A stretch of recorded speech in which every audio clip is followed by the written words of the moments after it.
Welcome to this hair transplant progress update video. It is now week 14, day 99, almost day 100.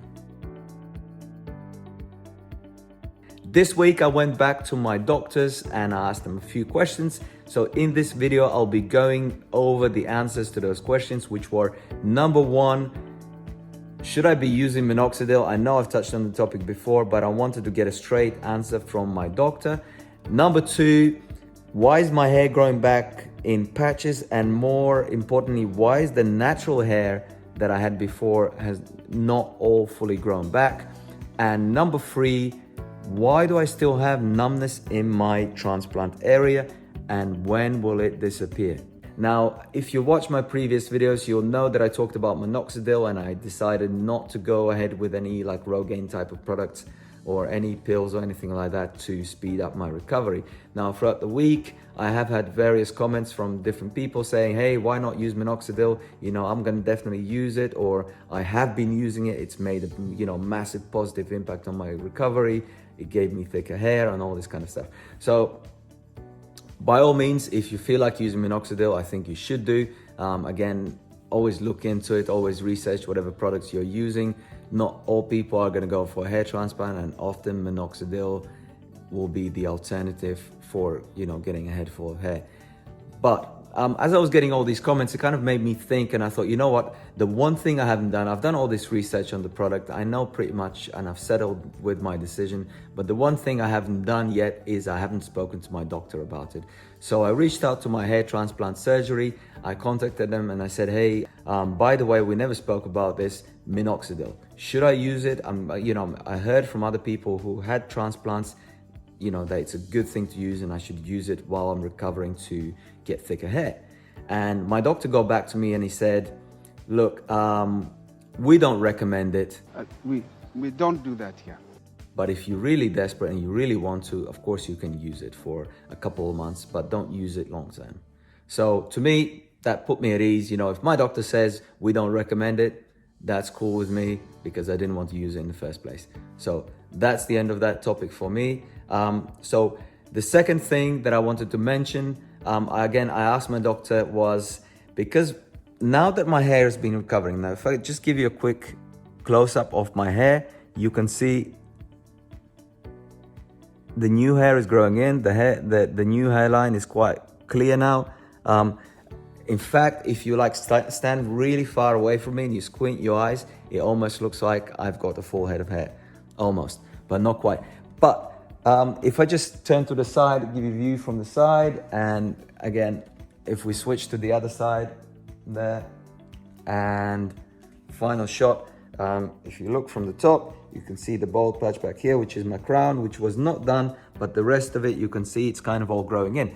Now, what I wanted to mention was, if you look closely, you will see, so there's a couple of things. One, you'll see there's a thicker patch here, which is my natural hair.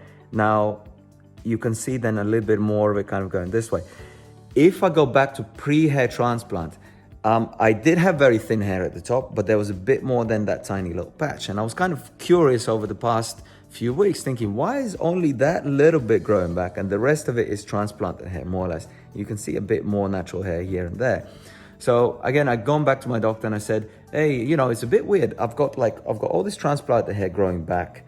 And now I understand, so I said, you can save yourself some time, don't explain about shock loss and all this stuff. I understand kind of how it works, but I was kind of expecting for more of my natural hair to have grown back by now, especially in this transplanted area. Is it normal that, I've only got this tiny little patch and, less than before? So they got back to me, said, hey, we had a look at your pictures. It looks absolutely fine. There's nothing to be concerned about. The natural hair that you had before will all eventually grow back. Give it some time. I guess three months is not really the time to be questioning the speed of recovery. So that kind of answered that question to me. The natural hair will grow back. And again, if we just look closely, you'll see there's a thinner line or lighter line there, and there's some little patches here, there, right? In the transplanted hair. Now, those over the past sort of 2-3 weeks have been thickening up, and those white lines that you can see in my scalp where there's no hair have been getting smaller and smaller and smaller. And again, even if I look at like bits where it's growing really nicely now for the transplanted hair, where I was already kind of happy with the growth, every, you know, day, almost every day, I see more and more tiny little black hairs pop out, and it's just, you know, the density is getting more, and it's just thickening up where the transplanted hair is, which again, I'm really, really happy with. And the same on the other side, and same front here. So same everywhere really. There's more and more hair coming through, and I guess this is why they're always saying that, you know, your your month 4, month 5 is the time when you'll notice the biggest changes. So I'm not quite there yet. I need another 3-4 weeks before I'm there, but it's all looking like it's going in the right direction.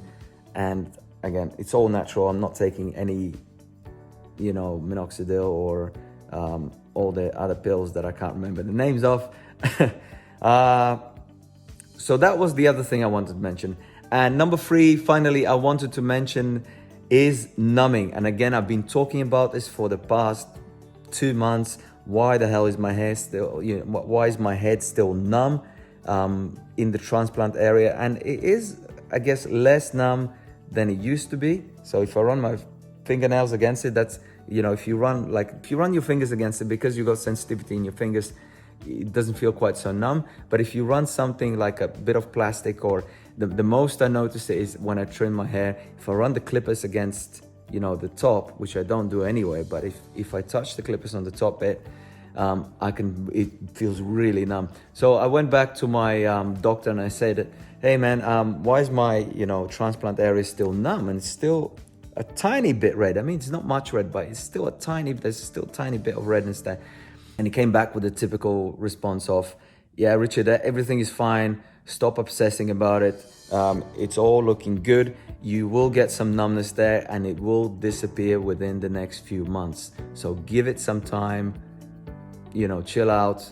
Everything's looking good. So that's the last bit I wanted to mention today. If you do have any questions that I haven't answered, or if you're worried about anything, you're about to go into hair transplant, or you just had one, or you've had one ages ago, and you've got any comments that you wanted to mention, please use the comments below. Just to comment, I will do my best to answer any questions you have. But that's pretty much it for now. I hope you guys enjoyed this video. If you did, please don't forget to give me the thumbs up, click on like. Don't forget to subscribe to this channel.